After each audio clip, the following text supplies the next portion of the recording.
আসসালামু আলাইকুম বন্ধুরা, welcome to my channel Parvin kitchen. Chicken তো আপনারা অনেকভাবেই বানিয়েছেন, কিন্তু আলু দিয়ে এইভাবে কি চিকেন আপনারা কখনো বানিয়েছেন বন্ধুরা? তো আজকে আমার রেসিপি আলু দিয়ে চিকেন। তো চলুন বন্ধুরা, কিভাবে তৈরি করতে হয় স্টেপ বাই স্টেপ আমি আপনাদের সঙ্গে শেয়ার করব। গ্যাসের ওপরে আমি একটা ননস্টিক প্যান বসিয়ে দিয়েছি। তো এখানেই দিয়ে দেবো সরিষার তেল।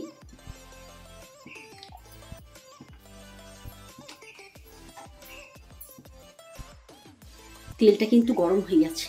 তো এর মধ্যে দিয়ে দেবো যে আলুগুলো আমি কেটে রেখেছিলাম, সেটা আমি এর মধ্যে দিয়ে দেবো।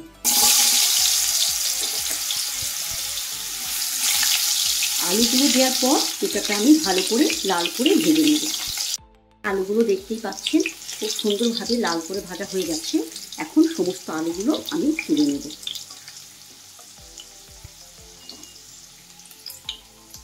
আলুগুলো ভেজে আমি তুলে নিয়েছি। তো এই তেলের মধ্যেই আমি দিয়ে দেবো ফোড়ন, দিয়ে দেবো দুটো তেজপাতা, দারচিনি আর দুটো এলাচ।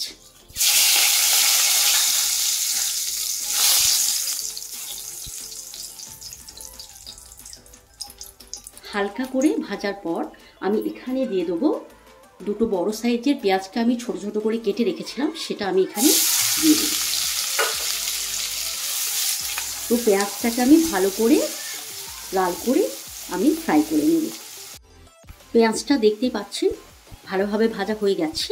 তো এখানে আমি দিয়ে দেবো আদা রসুন পেস্ট। এখানে আদা রসুন আমি একসঙ্গে পেস্ট করে নিয়েছি, এটা এখানে দিয়ে দেবো।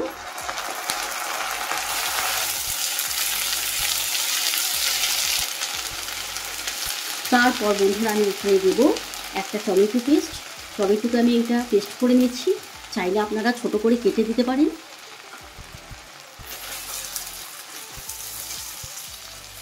তো সমস্ত মশলাগুলোকে আমি ভালো করে একবার নাড়ি চাড়িয়ে নেব।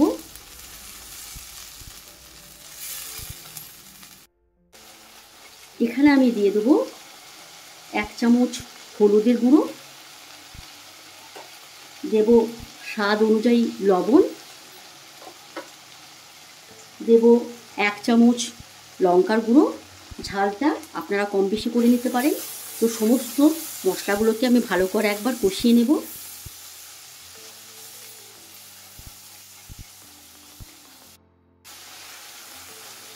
এখানে আমি দিয়ে দেবো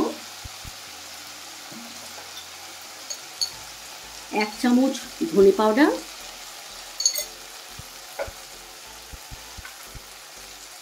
দেব 1 চামচ জিরে পাউডার।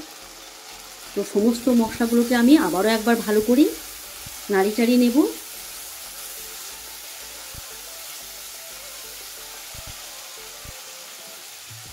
তারপর বন্ধুরা এখানে দিয়ে দেবো 1 চামচ কাশ্মীরি লঙ্কার গুঁড়ো। এটা গ্রেভির কালারটাকে সুন্দর আনার জন্যে আমি কাশ্মীরি লঙ্কার গুঁড়োটা ইউজ করলাম।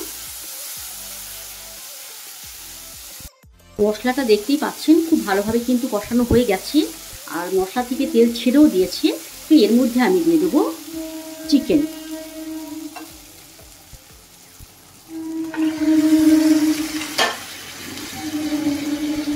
তো চিকেনটা দেওয়ার পর আমি সমস্ত মশলার সঙ্গে চিকেনটাকে ভালো করে মিক্স করে নেব, এবং এইভাবে আমি হালকা আঁচে চিকেনটাকে 10 মিনিট ধরে আমি কষিয়ে নেব। মাংসটা দেখতেই পাচ্ছেন বন্ধুরা খুব ভালোভাবে কিন্তু কষানো হয়ে গেছে। তো এর মধ্যে আমি দিয়ে দেবো যে আলুগুলো আমি ভেজে রেখেছিলাম, সেগুলো আমি এর মধ্যে দিয়ে দেবো, এবং আলু আর মাংসটাকে আমি আবারও এইভাবে 5 মিনিট কষিয়ে নেব। চিকেন আর আলু দেখতে পাচ্ছি খুব ভালোভাবে কিন্তু কষানো হয়ে যাচ্ছে। তো বন্ধুরা চিকেনটা যত বেশি ভালো করে কষবেন এর স্বাদ কিন্তু তত ভালো হবে। তো আপনারা দেখতেই পাচ্ছেন আমার চিকেন আর আলু ভালোভাবে আমি কষিয়ে নিয়েছি। তো এর মধ্যে আমি দিয়ে দেবো পানি।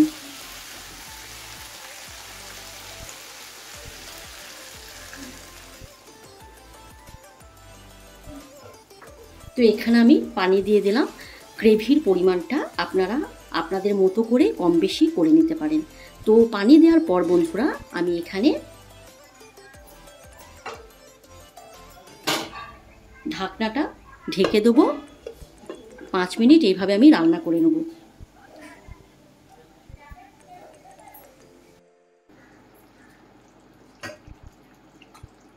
দেখতেই পাচ্ছেন বন্ধুরা, চিকেনটা কিন্তু আমার প্রপারলি তৈরি হয়ে গেছে। কত সুন্দর কালার দিয়েছে বন্ধুরা, আপনারা দেখলেই বুঝতে পারবেন। তো আমি এখানে দিয়ে দেবো যে ধনে পাতাগুলো আমি ছোট করে কেটে রেখেছিলাম, সেটা আমি ওপর থেকে দিয়ে দেবো, তারপর আমি নামিয়ে নেব।